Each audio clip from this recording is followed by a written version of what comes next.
நான் அருண்குமார், மக்கள் பாதை வடமேற்கு சென்னை துணை ஒருங்கிணைப்பாளர். இன்னைக்கு பார்த்தீங்கன்னா, நம்முடைய சென்னை குடிநீர் ஆதாரமாக விளங்குகிற மிகப்பெரும் ஏரிகளில் புழல் ஏரி அப்படின்றது ஒன்று. இங்கத்துடைய மாசுபாடு அப்படின்றது இன்னுக்கும் யாருக்கும் பல பேருக்கு தெரியலன்றது நிதர்சனமான உண்மை. இது நாங்கள் இளைஞர்கள், மக்கள் பாதை மற்றும் தன்னார்வலர்களான இளைஞர்கள் எல்லாம் இணைந்து சுத்தம் பண்ணிட்டு இருக்கோம். இது இந்த ஒரு நாளுக்கான நிகழ்வு கிடையாது. ஏன்னா புழல் ஏரி அப்படின்றது 18 கிலோமீட்டர் அளவுள்ள சுற்றளவு. இது ஒரு நாளில் முடிக்கக்கூடிய சாத்தியம் கண்டிப்பாக கிடையாது. ஆக இந்த பணியானது ஒவ்வொரு ஞாயிற்றுக்கிழமைகளிலும் விடுமுறை நாட்களும் செயல்படும். இதுக்கு எங்களுக்கு தேவையான எல்லாமே என்னன்னு பார்த்தீங்கன்னா, வாலண்டியர்ஸ் எல்லாருமே ஒன்று சேரணும். நமக்கான குடிநீர் ஆதாரங்களை நாம் தூய்மைப்படுத்தணும். நம்முடைய குடிநீர் என்பது முக்கியம்.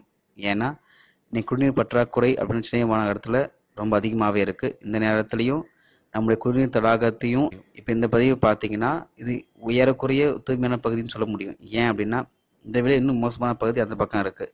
அதாவது இந்த பக்கம் பார்த்தீங்கன்னா பிளாஸ்டிக் கழிவுகள் மற்றும் பேப்பர்ஸ், பாட்டில் அந்த மாதிரி விஷயங்கள் தான் இங்கே இருக்குது. ஆனால் அந்த பக்கம் பார்த்தீங்கன்னா மனித கழிவுகள் இருக்குது. அதாவது அதை ஒரு கழிவறையாக பயன்படுத்திகிட்டு இருக்காங்க.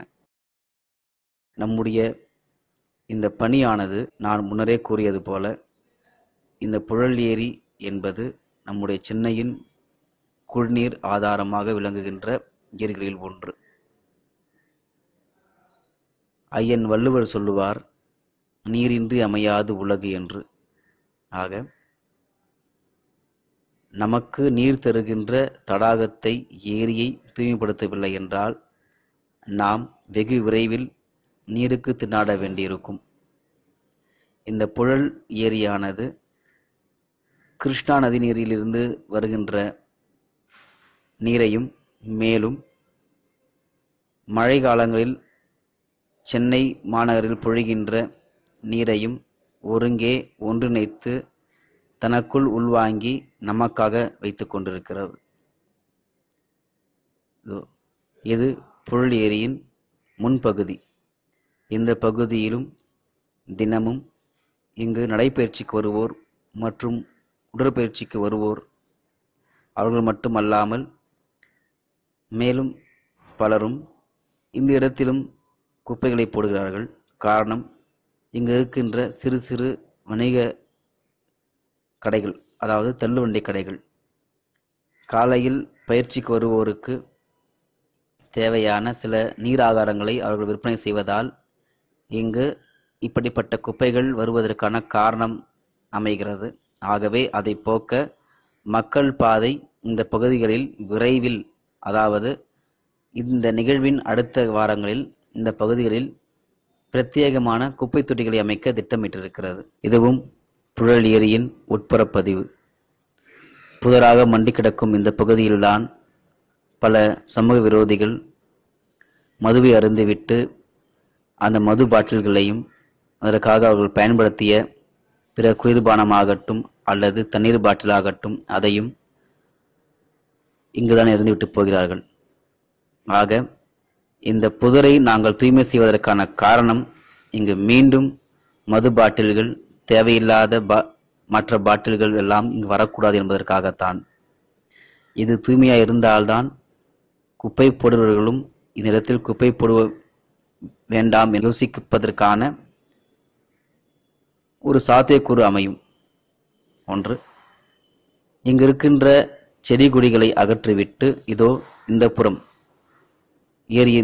ஏரிக்கரையின் மறுபுறம் அழகிய தாவரங்களை நட்டு வைத்து ஒரு தோட்டமாக மரங்கள், பூச்செடிகள், அழகிய புல்வெளிகள் போன்றவைகளை அமைக்கவும் மக்கள் பாதை எத்தனித்துள்ளது. இது நெடுஞ்சாலைக்கு அருகில் இருப்பதால் இந்த பகுதியை வெகு விரைவில் நாம் தூய்மைப்படுத்தி விட்டோம் என்றால் இந்த இடத்தினை மக்கள் வெறும் நடைப்பயிற்சி, உடற்பயிற்சிக்காக மட்டுமல்லாது சுற்றுலாத்தலம் போலவும் பயன்படுத்த ஏதுவாக இருக்கும். ஆக நமது அரசுக்கு சுற்றுலாத்துறையின் மூலம் வருவாய் வருவதற்கும் மக்கள் பாதை சிந்திக்கிறது. இது அரசின் வேலை அல்லவா என கேட்கலாம். மக்களே, இது குடியரசு நாடு, ஜனநாயக நாடு.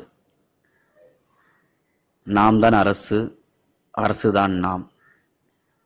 நமக்கானவைகளை நாம் தேடிக்கொண்டால்தான் அரசு நம்மை தேடி வரும். இந்த பணியில் ஆண்கள் மட்டுமல்லாது பல வகையில் பெண்களும் பங்கேற்றிருக்கிறார்கள்.